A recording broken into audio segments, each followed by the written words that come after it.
We started this podcast nearly 5 years ago, and on this, our 50th episode, we share some fantastic news about Greyhound sport as we continue to cover all aspects of the breed here on Greyhound Nation. This is Greyhound Nation, episode 50, recorded May 24th, 2025, the Virtual Coursing Museum with David Midwood and Charlie Blanning. Greyhound Nation is a podcast for Greyhound enthusiasts produced by Greyhound enthusiasts. To learn more about our show and its hosts, visit our website at greyhoundnation.dog. That's greyhoundnation.dog.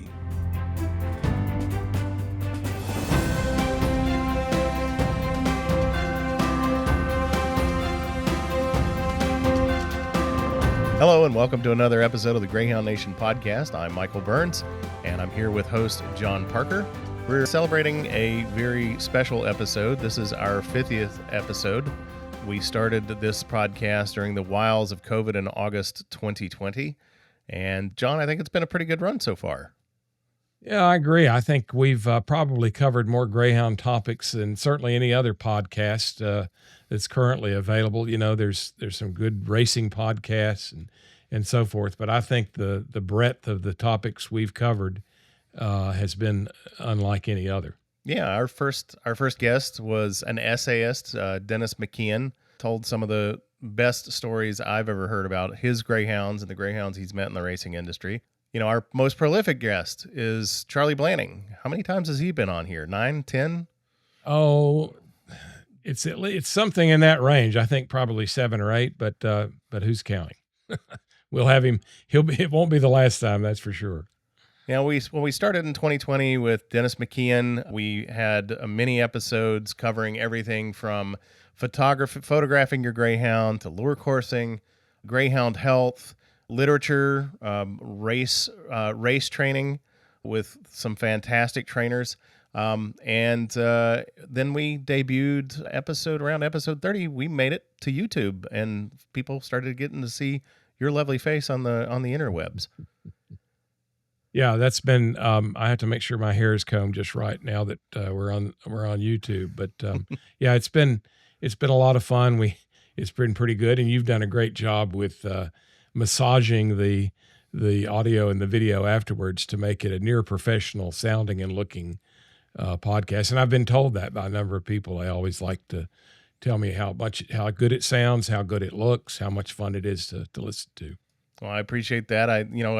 We've gotten the guests on here with your help, and our brainstorming to identify topics. Our first episode, our most popular episode ever, has been. Can you guess? I would guess Dolores Ruth. Oh, you already knew the answer. Irish trainer Dolores Ruth. In keeping with this episode, we've talked about all manners of ways to enjoy the breed. From visiting a track in Ireland or Britain or Australia to joining a syndicate and co-owning a racing greyhound, to taking your hound out for straight racing with the Allegra organization, or even just becoming a hobby breeder.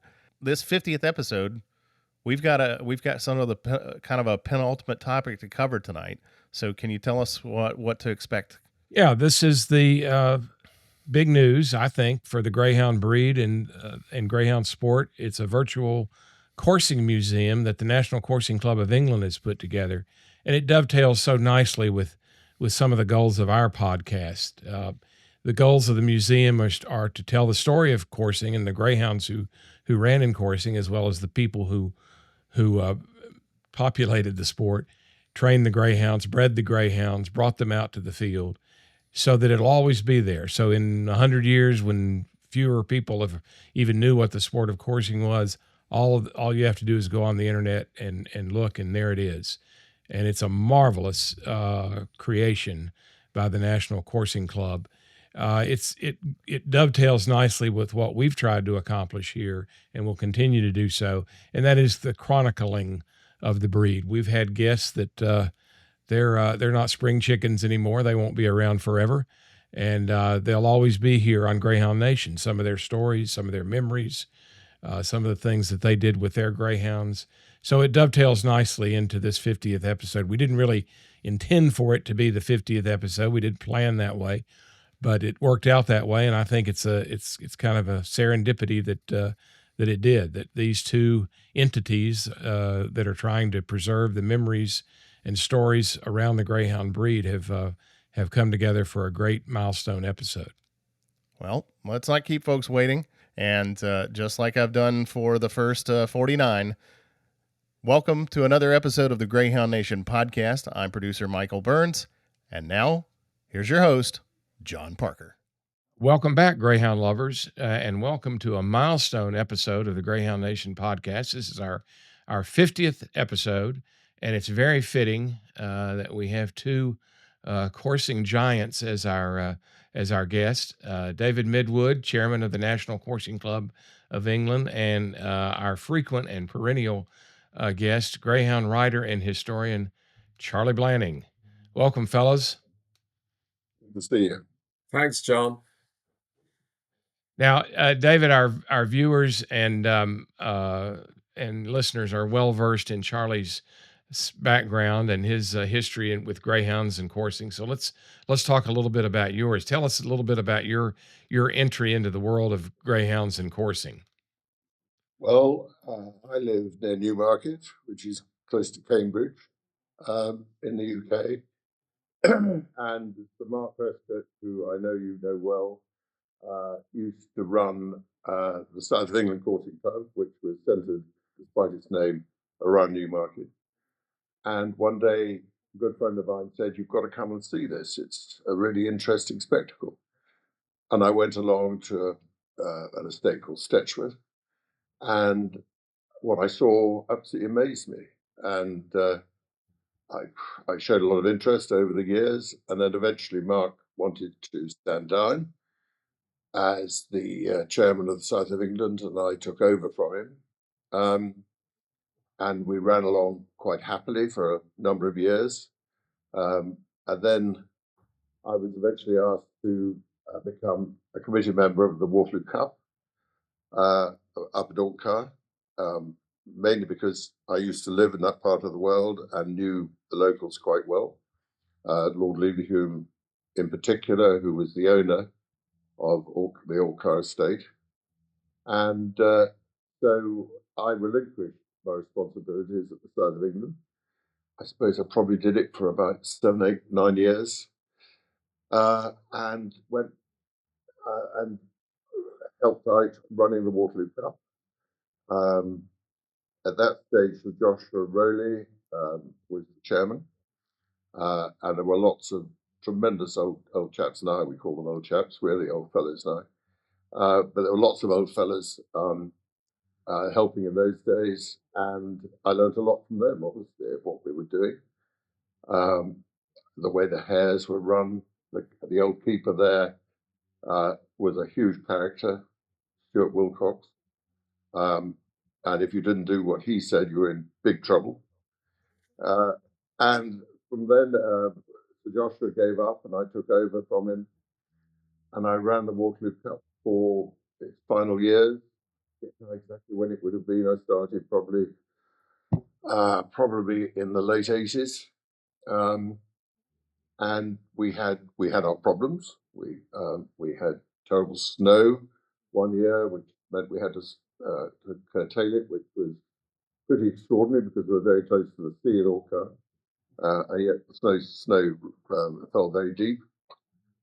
We had foot and mouth disease one year, which we battled against stopping the Waterloo Cup, but we were told we had to. And the elements were always a problem up there because it's peatland, marvellous country for growing vegetables in, and the hares absolutely adored it.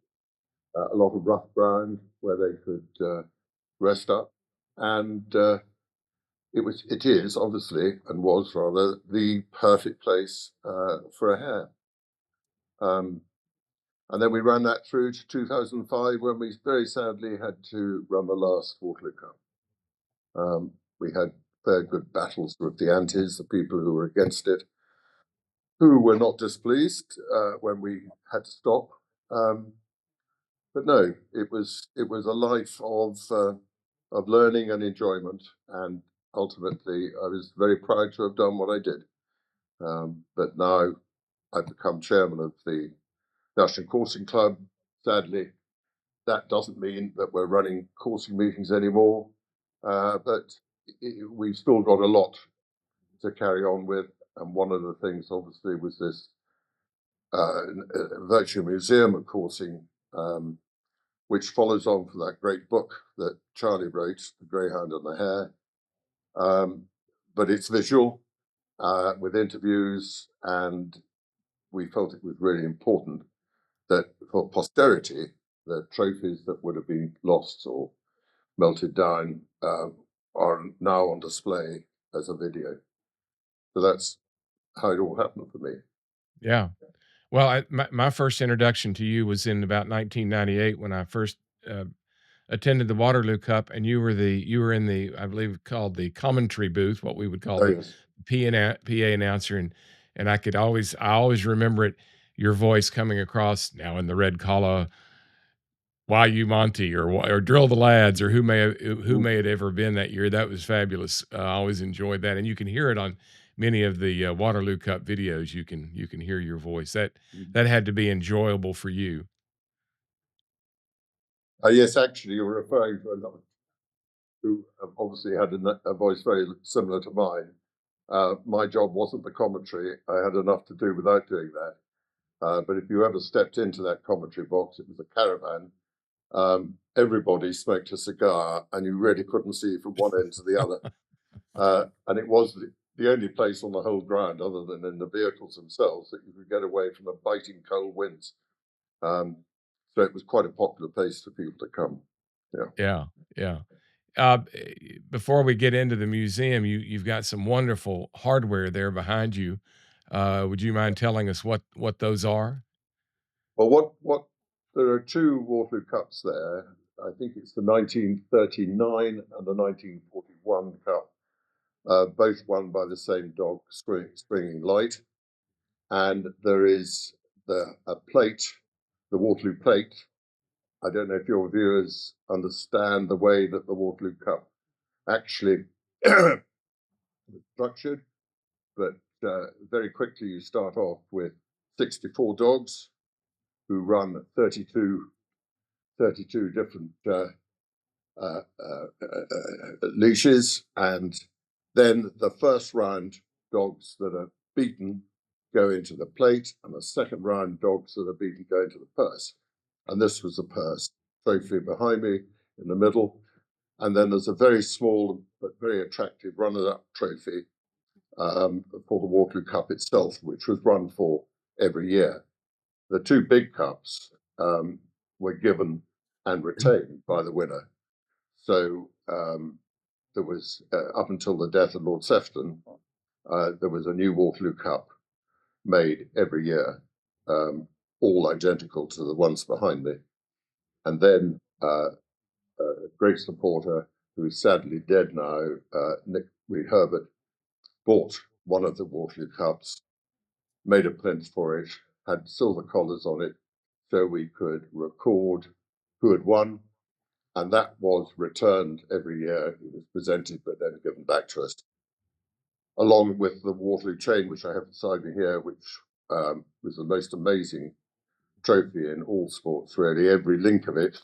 Would you mind holding that up? That Well, is a there's a lot marvelous of it to tradition. hold up, but I've got it here. It started off there. I don't know if you can see that. That says the Waterloo Cup on it. And either side is a link. And each year, the Waterloo Cup was started in 1836. Do you want me to tell you about the history of the Waterloo Cup quickly? About the chain, yes, please Well, do. the cup itself, because the chain represents every year the cup was won. And it was started, the Waterloo Cup was started by a publican called William Lynn in 1836 on the ground of Lord Sefton's. And after 3 years, it was so successful in terms of spectators and general interest around the country. William Lynn got permission from Lord Sefton to start a horse race down the road, which is the Grand National. So the Grand National would never have come about if it hadn't been for William Lynn and the Waterloo Cup. And so going back to the chain, it goes from 1836 to 2005, continuous links either side of the main link coming round. And I've actually never measured it, but it is several yards long. And it was hung around the neck of the winning owner. And there are many photographs that people will look back on with the chain around their neck with great pride. Yeah, we'll put some pictures of the winners with the Waterloo Cup chain around their necks. Could you hold it up and show us the one or two links and tell us what's on there? It is there are bits and pieces that break off, sadly, because the links are being silver. They are soft, and I'm not sure whether, let's see what I've got here. This one is 1988, and it was won by React Fraggle. I don't know if you can, how are we going to see that? Yeah, there we are. That's Yeah. one. Mm-hmm. And then on the reverse side of it, it says it was W. Larkin was nominated, the nominator, and Miss, my eyesight's not good, Miss Sumner Ryan was the owner, and that's on the reverse side. So every single link has that information on it from the beginning to the end. And have you been the keeper of the chain since the last Waterloo Cup in 2005? Yeah. Yeah. That must be a marvelous thing to have there to remind you about all the great days on the field there. Yeah. Well, let's get right into the virtual coursing museum. What are the origins of that? When did the National Coursing Club start talking about it? Well, as you know, coursing in this country and in Scotland was stopped in 2005. And then we all tried very hard to think of ways to get around the law, but it became impossible. And then over time, I mean, that's now 20 years ago. So we started getting worried about various trophies disappearing and how, although Charlie wrote this great book, and he's written more than one on the subject, we really felt we should try and create something that would tell the story visually to complement really Charlie's book, like other things. And so we engaged someone to start this process off nearly 2 years ago now. He went round interviewing people because there was some lovely old proper country chaps involved with coursing.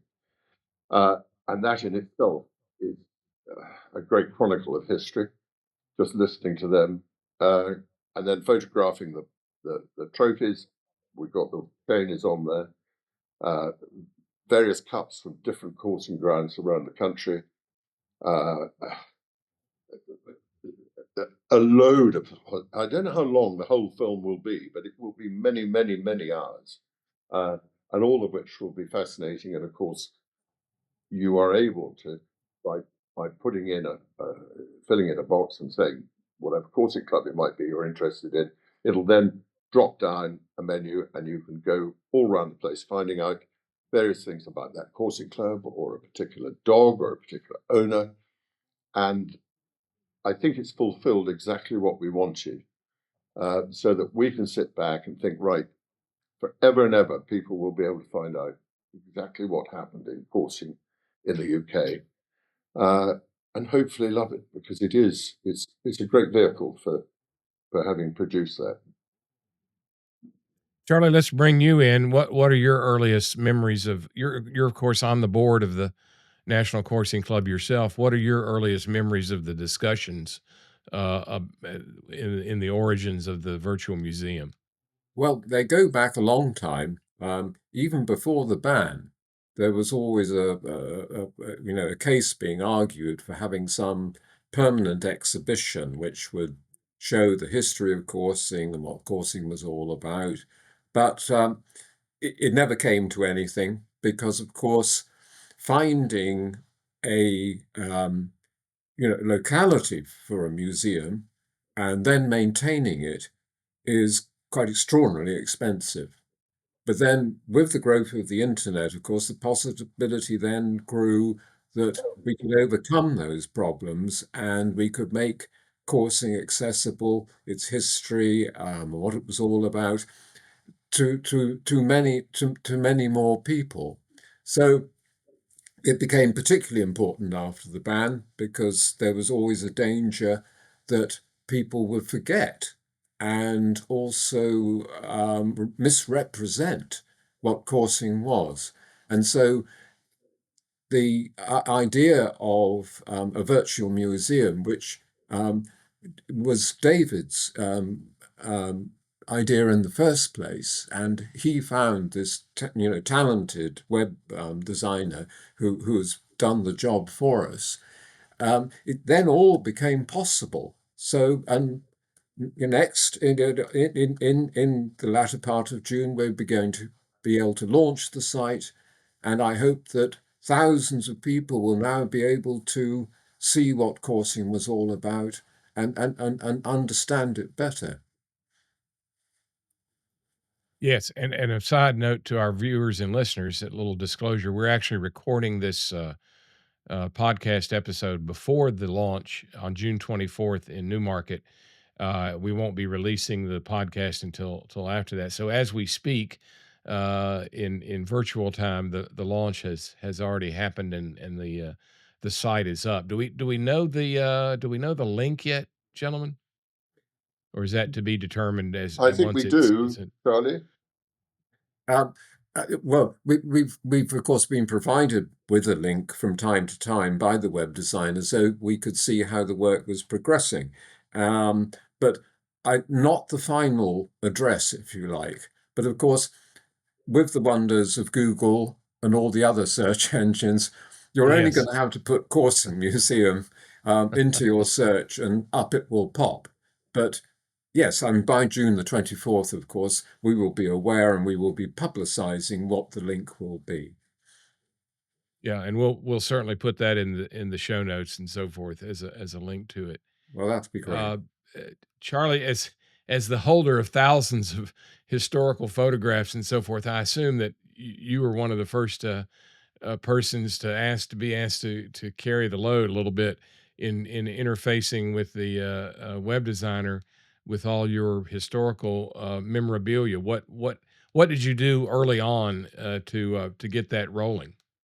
Well, fortunately, I have, of course, you can imagine all these photographs on my computer, and I use them from time to time for writing articles and so on and so forth. So that was no difficulty. And also, of course, I had all the paintings and photographs which we'd used in the book The Greyhound and the Hare. So that wasn't difficult. I think one thing about the Coursing Museum that is going to delight everyone is the number of videos that we put together for people to be able to watch. So they will actually see coursing in action.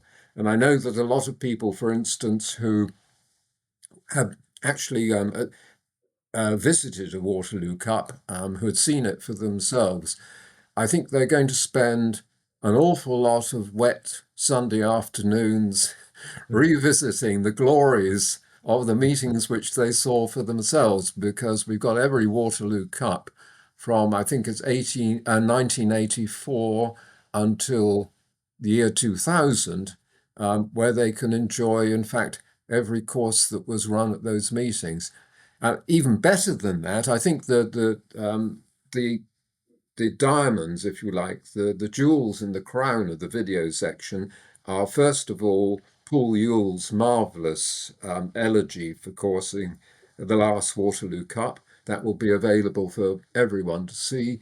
And secondly, almost rediscovered, was a video which Sir Mark Prescott arranged to be made back in the 1980s, which is simply called Coursing, and it was made professionally by Prospect Productions, and that has got some wonderful action coursing scenes on it and some wonderful interviews with the people who were around at that time.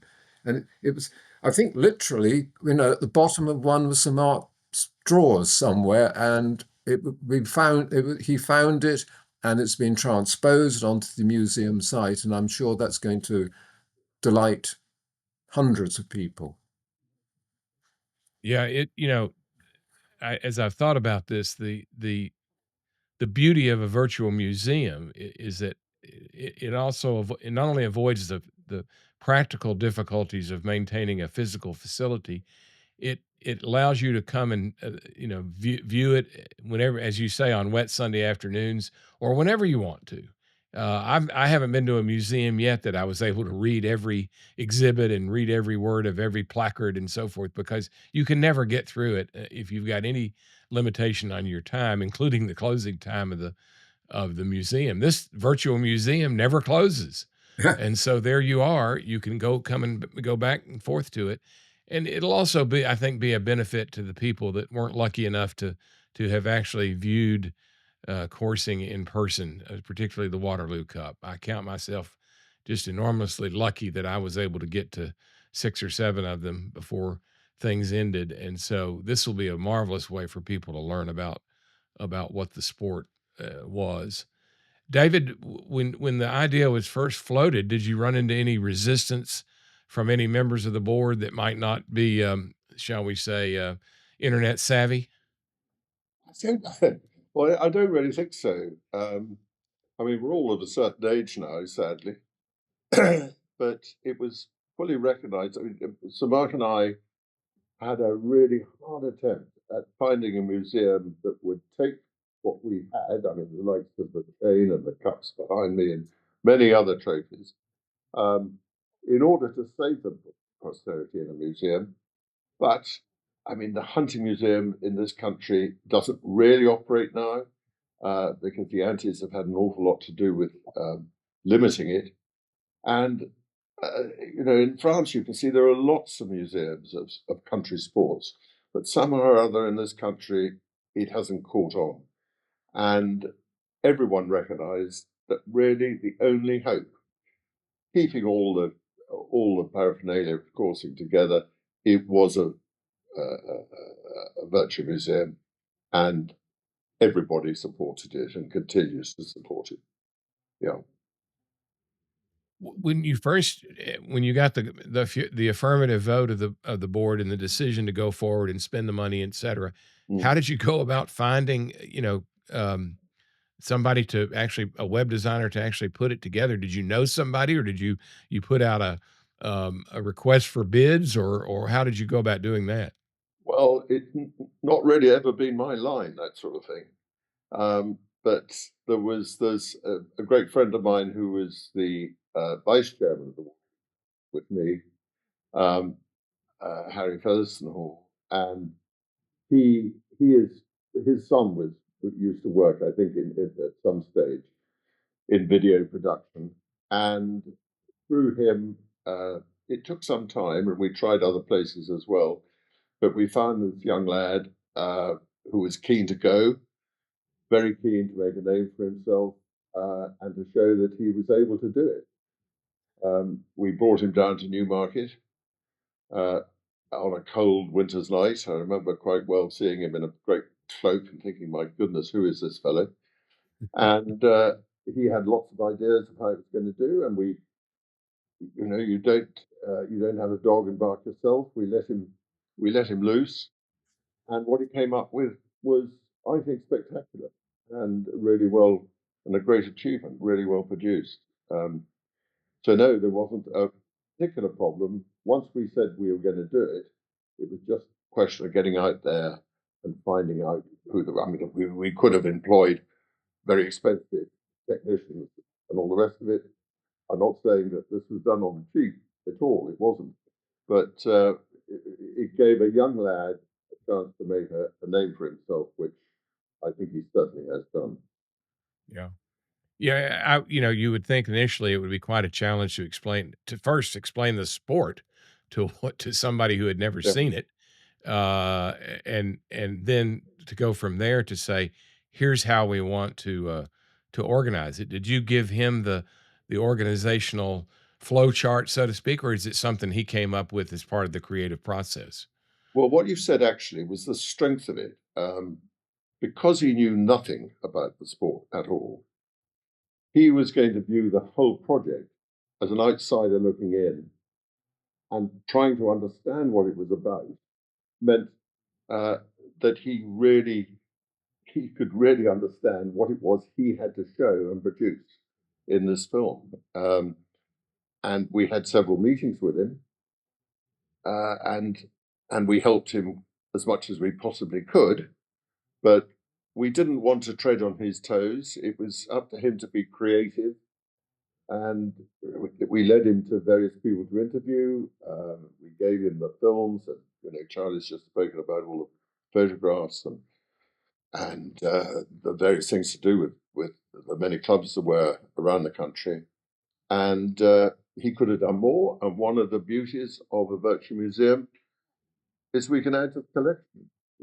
At some stage, we could even put you on, John. Yeah, yeah. Charlie, what was your interaction with the designer early on? Did you help him kind of decide on how things should flow and what the chart should look like, or did you just simply provide photographs and tell him about who was in them? No, it was very much his thing, and I can remember seeing, the what you might call the first draft of the museum, and I was bowled over by it, and I'm sure that people, when they see it, will be as well. So I could help with obviously the material, and I could help write some of the background material for him. But that was entirely his conception, and thus, as David says, a completely fresh approach to constructing the museum. And I think he's done a great job, and I think people are going to be absolutely bowled over by it.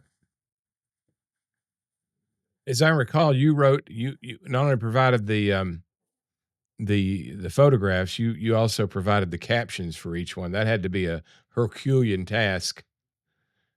Well, fortunately, I almost see quite a lot of these photographs in my nightmares. So not, it's not as if I was coming to it all fresh or anything. I mean, it was there already on the hard disk, just waiting to get out. So wasn't a great task. And I might add, it's a task which I enjoy. I mean, it gives me great pleasure, of course. Um, Sure. and just keeping the past alive. I mean, it's such a great cause, isn't it? Absolutely, absolutely. And that's the beauty of it. Things on, as they say, the internet is forever, and once something's put there, it's forever. So, what in that regard, David? What is the plan for? Obviously, there's an annual cost of keeping it on the servers and so forth. What are the plans for making sure that the museum is there into perpetuity? And that's something, a job not totally completed yet. We have the funds in order to make sure that it is there forever and ever. But one's got to take every sort of advice, financial and legal advice, as to how to ensure that in another 200 years' time, for instance, that will be available. The internet probably won't exist then. There'll be something completely new. You'll just tweak your ear and you'll see it in your eyeballs or something. But we intend to make sure that it will always be available to anybody in the world, and it will be free of charge. And we will set up a fund to allow that to happen. Has there? I don't know. I have no idea what the total storage amount is on the server. But has there been any discussion about the possibility of creating it in a portable way, like on a thumb drive or a DVD that people could have? That after, if they didn't have internet access, the few people that don't, or they just wanted to have the something they could hold in their hands. Is that anything that's been discussed? No, it hasn't. I imagine there will be a method where you can download it. under license, but no, it isn't something we've contemplated. What we've been trying to do is to create a virtual museum, which will be available online, and that is about as far as we've gone. Yeah, that makes sense. We'll be very interested to hear from everybody once they've had a look at it. Where they think we might be able to have improved it, and if there is something we should do to make it more available privately, we're open to all suggestions, and we only really want to make sure that in the future people can properly understand what coursing was about. Yeah. What some other people that were big contributors, I suppose Sir Mark, with all his memorabilia and so forth, he must have spent some time with the designer to provide not only photographs of his artwork and his statuary and so forth, but also hours of interviews. You're quite right. I hate to think how many hours the designer and Sir Mark spent together. Mark and Charlie are just mines of information when it comes to coursing and many other things. And if it hadn't been for the two of them, what's been produced would have been a very meagre representation of what coursing has been. And we owe them in particular a great debt of gratitude. Yeah, and Charlie, we can't let the contributors to the museum, a list of those, go without mentioning Sheila, your wife. Tell us what she did. Well, Sheila is probably the best copy corrector that I've ever, best proofreader that I've ever come across.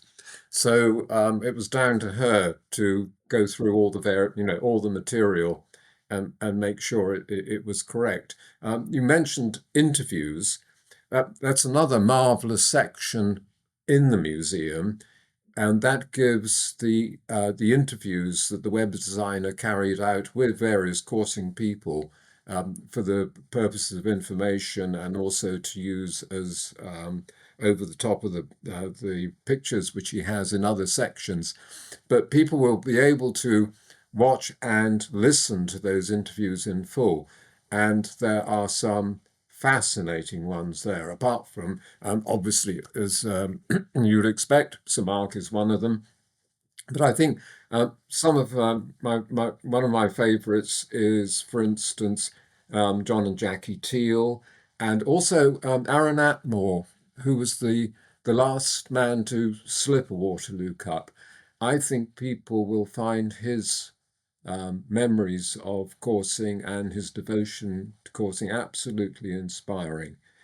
Rather more sadly, they managed to interview Peter Sant, who was one of the greatest coursing trainers, and he was interviewed, and Peter was already in his 90s, but sad to say he's passed away since the museum has been has been set up. But the interview with Peter is there, and it's a memorial to a great man, and that's what this museum's going to do. All these people, all these photographs, all this film, it's never going to be lost. People will be able to re-experience it, and I think that's a great thing. Yeah, it certainly is, and facilities come and go, physical facilities come and go, but this is going to be a great way for the memories to be enhanced and to live on, and to educate new people about what it was all about, and ultimately, I think to it'll benefit the Greyhound breed, because it'll show people that Greyhounds just didn't spring up off a racetrack; they came from coursing, and that's the very thing that brought the breed down the centuries to us. So it's not only a great memorial to the people, but it's also one to the great dogs of history. Well, Sir Mark says in one of his in the interview, he says whether it was right, whether it was wrong, that's for another generation to decide.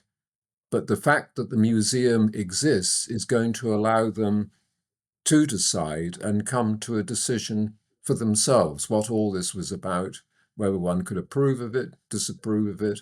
At least they will have the proper evidence, the proper information in front of them. Yeah, absolutely. It's going to be some enterprising individual at some point may calculate the number of hours one could spend if you listen to every interview, watched every video of all those Waterloo Cups. I mean, it's thousands of hours, I'm sure. Yes, yes. Charlie, or David, is your goal to once it's launched to say that you've watched every possible minute of the videos? I think we John, already have done, actually. I was going to say, yes, we don't need to. We were there. Yes. Yeah. Oh goodness, Charlie, in terms of your working, or David, with your working with the web designer, where do things as we record this today on the 24th of May, where do things stand? Is it there? Is it almost there, ready to go, or is there still some final kind of last minute tweaking to be done? I don't know if that question you broke Yeah, out. David, I'll throw that one to you first. Yeah, okay. I think yeah, we're more or less there. Charlie's been doing an awful lot of proofreading or proof listening, and we hope that come the 24th, it will be absolutely polished and beautiful. There's always been, we keep on thinking we're there, and then there's something else that needs correcting or something else that needs to be put in. But I think that's the beauty of the whole system, that we can edit it quite easily. And if after the 24th, as I said earlier, if there are things that we feel we need to add, or even possibly even take out or correct, we can continue to do so. It's a living entity. So yeah, I think it's finished, and I think the proof of the pudding will be in the eating on the 24th. Yeah.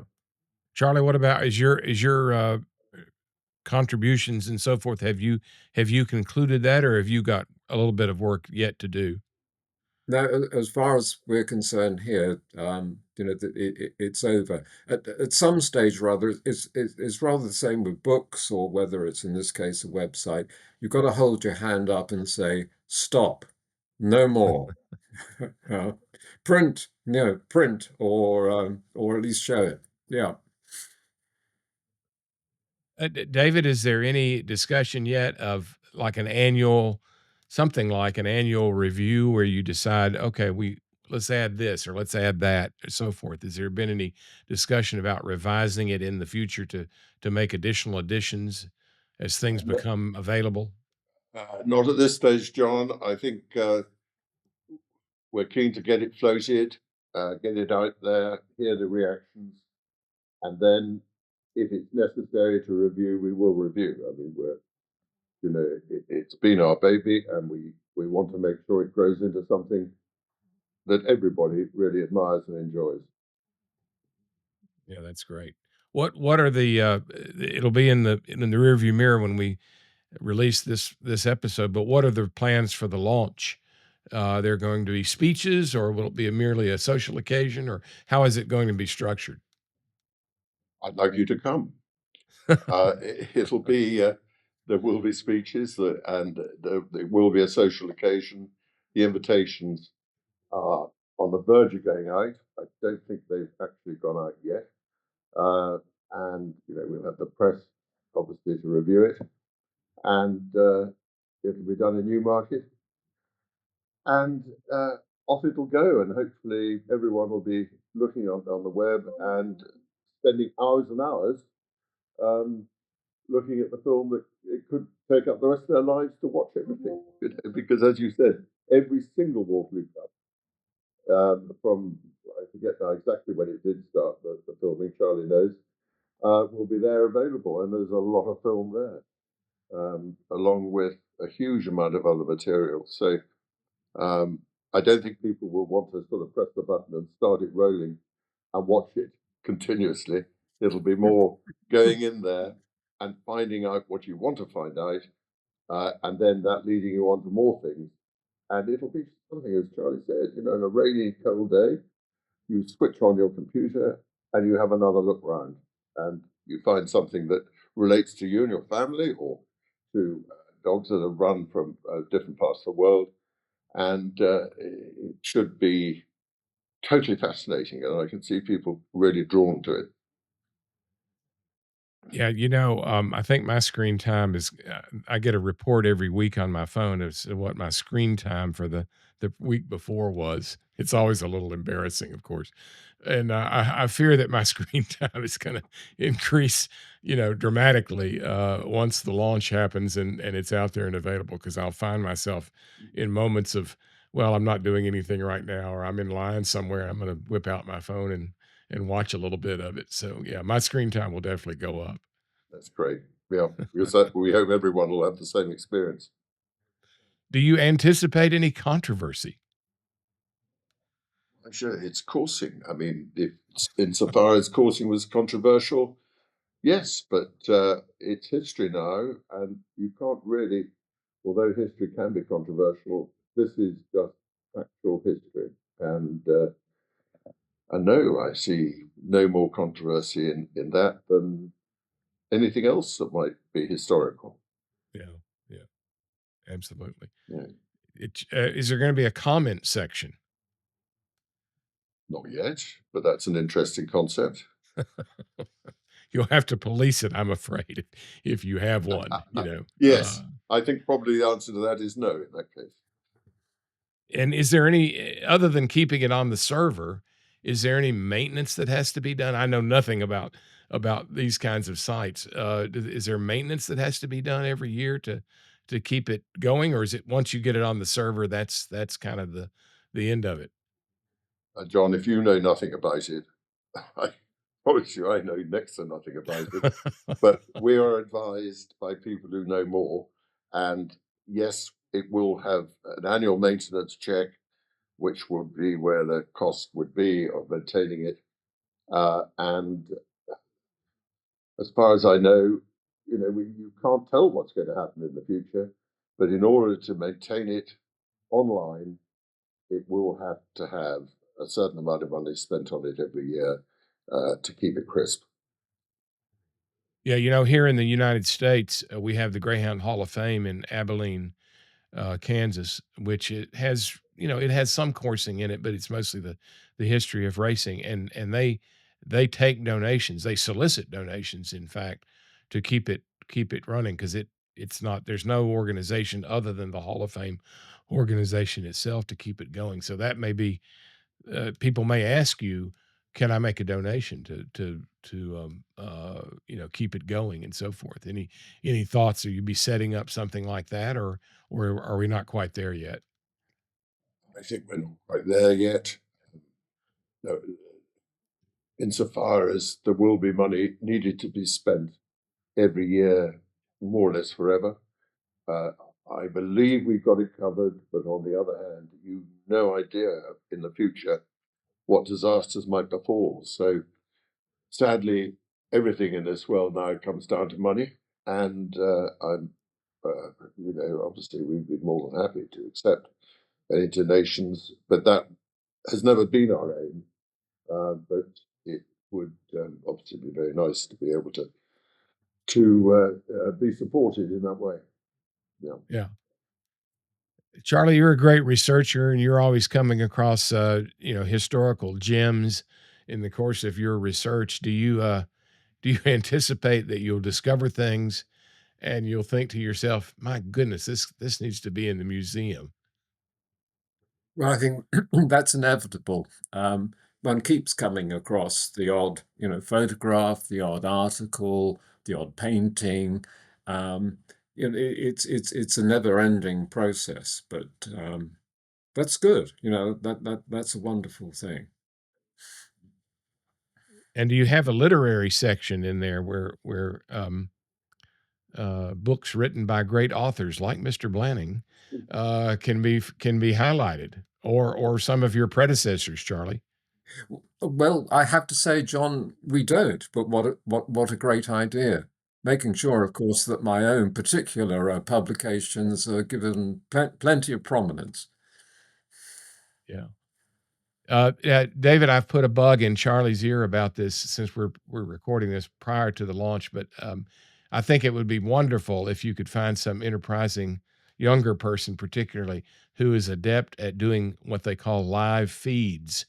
Facebook has a platform for that, and there's other ways to do it where you could do some live segments of the launch that people could watch remotely. I know Mr. Burns, our producer, he would be happy to be flown over. He's great at doing live feeds. He would be happy to be flown over and do some feeds if you're so inclined.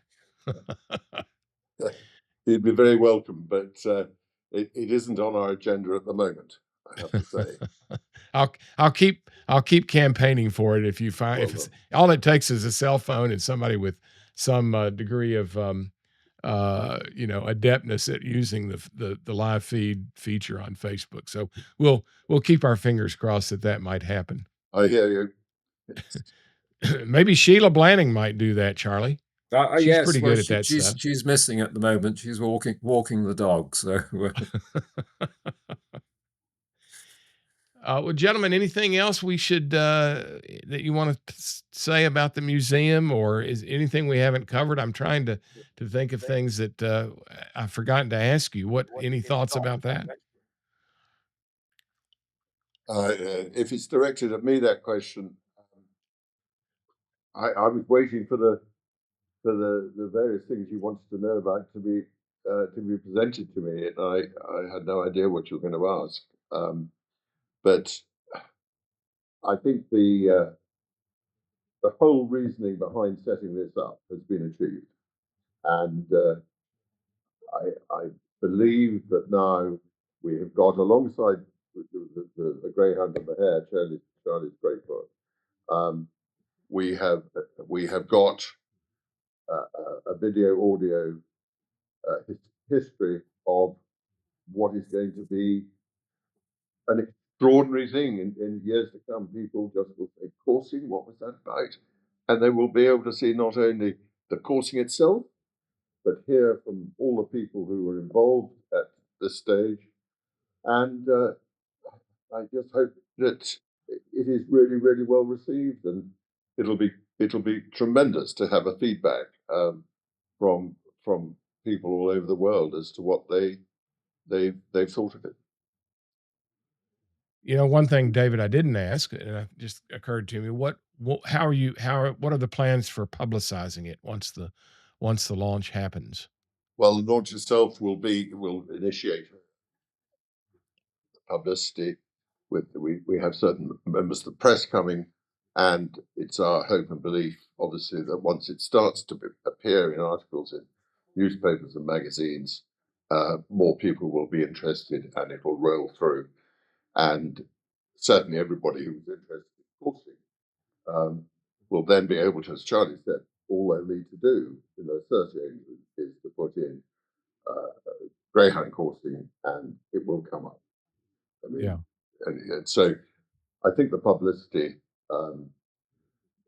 is really going to start. Obviously, it will start on the 24th of June, and from there on, it will keep rolling. Yeah. Charlie, you'll no doubt be promoting it on the Greyhound and the Hare, your Facebook page. surely. And also, as the launch is going to be on the 24th, I have an article in the Sporting Press in the first week in July.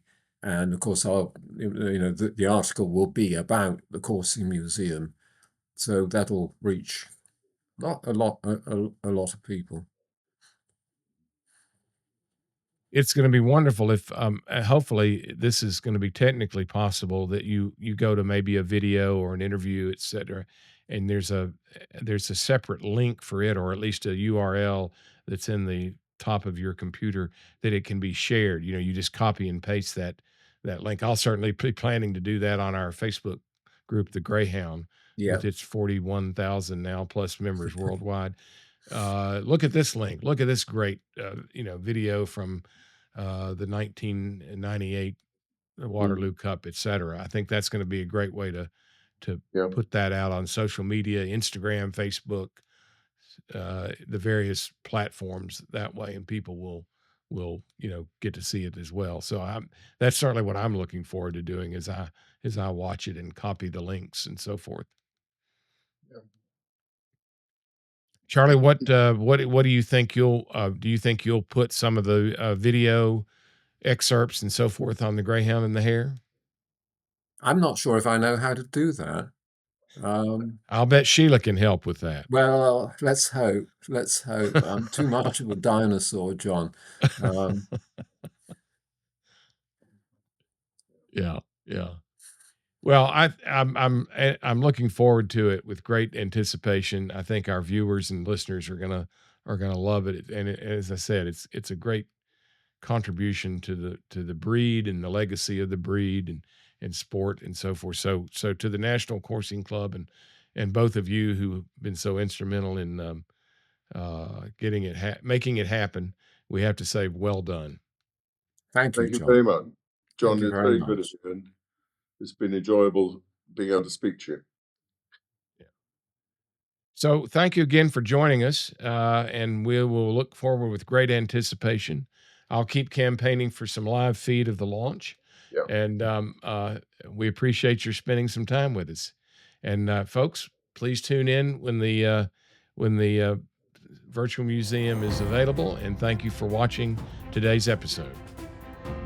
Bye, and thank you very much. Thank you, John.